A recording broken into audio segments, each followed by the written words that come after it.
Welcome to Kevin's Stories. So I've been mugged like 8 times. I have what you might call a muggable face, I guess. And maybe like half of those were bad luck, hashtag Kevin curse, but not all of them. Some of them were definitely because of questionable life choices, bad decision making, just all around general risky, rent-like behavior. If you fly to Colombia and you don't speak Spanish, especially in the 90s, don't speak Spanish, don't make hotel reservations, don't know anyone, just like wander out of the airport, sleep on the beach and hang out with anyone that'll hang out with you. You can't really be like, oh man, the universe is really cheaping me, like NHL 97 style, like when you get jacked, which is what happens. This is mugging number 1. Man, there's just something about your first time, right? This was when it all started. This was like my fumbling backseat, paradise by the dashboard light, OG mugging. It's funny, like my first time, it was like my shoes came off, but my socks didn't. It was over pretty quick, and I was like completely shocked it was happening in the first place.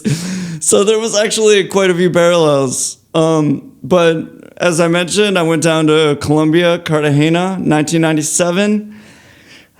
I didn't know who the FARC were. I didn't know who Pablo Escobar was. I didn't know that country was like teetering on the brink of complete civil war and chaos. But I knew that I liked cumbia music. And so I went down there. I'm going to make a whole longer video about this because this trip was really something special. But this, I just want to talk about, because I'm not going to include in that video, because that one's going to be long, because I actually got kidnapped. It was really heavy. In this video, I'm just going to talk about the first time I ever got mugged, which was there. I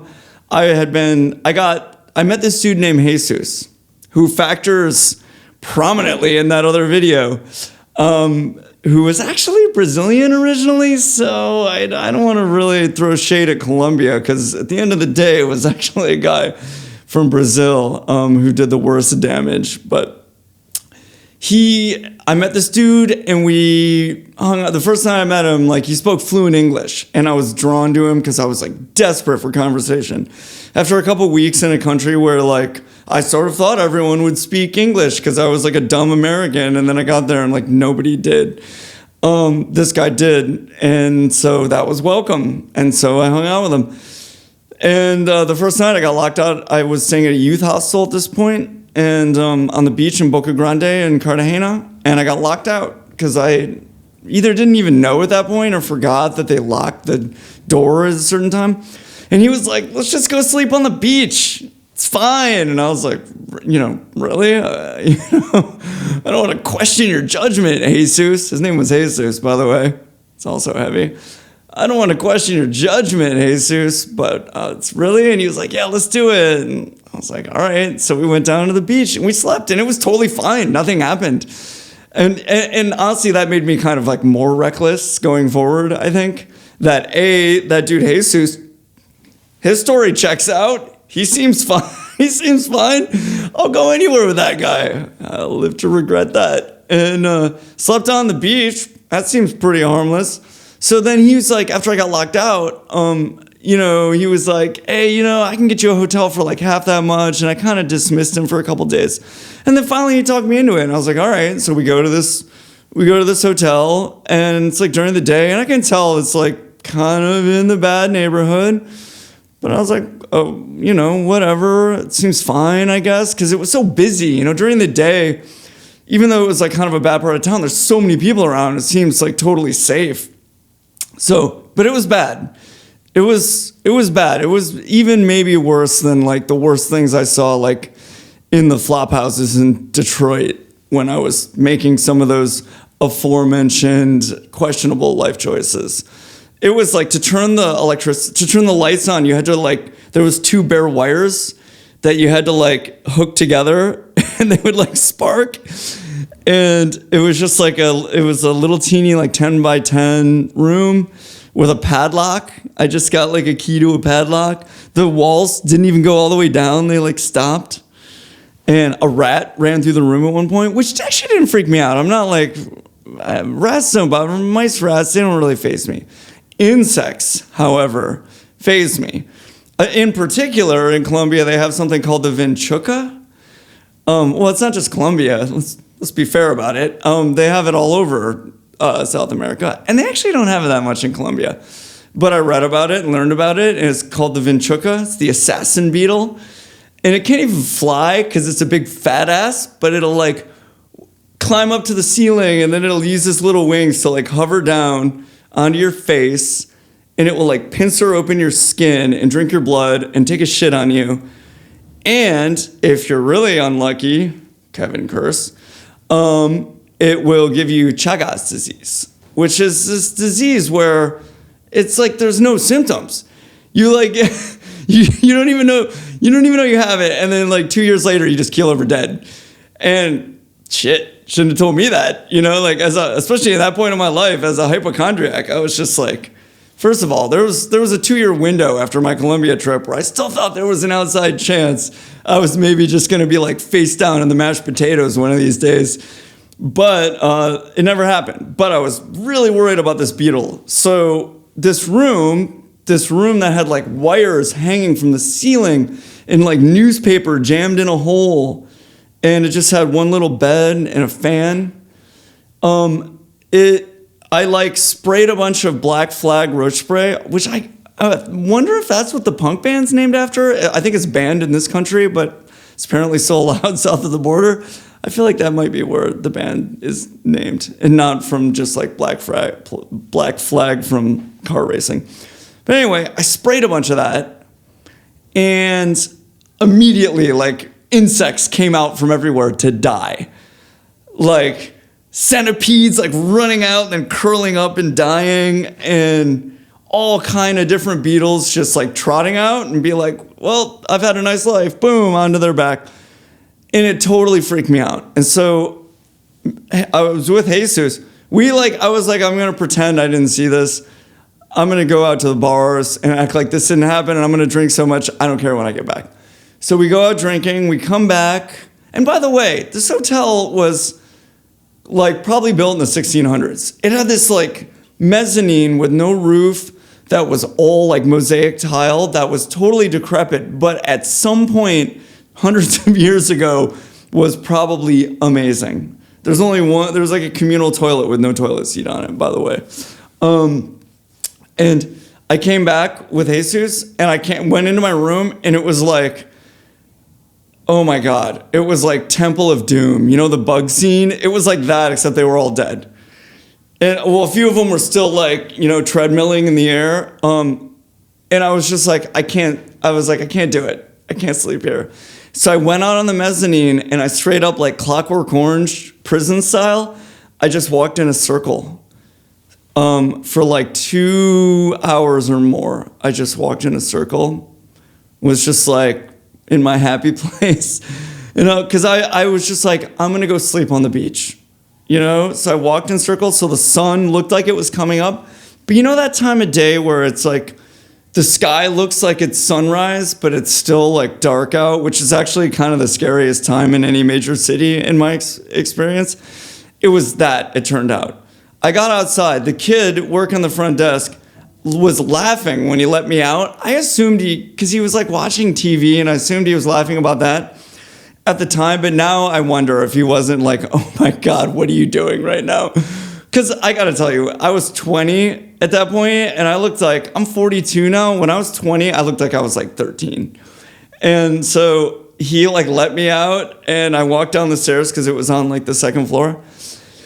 And I get outside, and it becomes immediately clear to me that it was not like it was sunrise. It was like a scary time of night. But I was just like, I know the beach is just like 3/4 of a mile from here. I just need to get to there. I know it's safe there. I've been there. That's like, that's like the womb. I'm just trying to get back to it. But I make it literally 40, 30 feet or something. And I'm walking through this park. There's all these people sitting around smoking Basuco, which is like Freebase. It's like the predecessor to Freebase, or that's like the generic name, it's like Freebase is the brand name. I bet you didn't know that, it's like Band-Aid. But anyway, these people were like sitting around smoking Basuco, and all of a sudden I hear this kid, and he's like, hey, remember me? And I turn and I look at this kid, and he actually did look kind of familiar, like maybe I'd bought an arepa from him or something. And I was like, maybe. And he's like, where are you from? And I was like, Canada. Because at that point, Bill Clinton was in the White House, and he'd taken Colombia off favorable nations status. Here's a little history for you, educational. And as a result, their economy was just tanking. And so Bill Clinton was actually someone I got asked about a lot. Like, what did I think about Bill Clinton? And so he's like, where are you from? And I was like, Canada. And like right in that moment, pretty much, some hands just came up over the top with a broken bottle, and it came right down my arm. It didn't cut me very deep. But you know how like glass cuts just bleed like hell?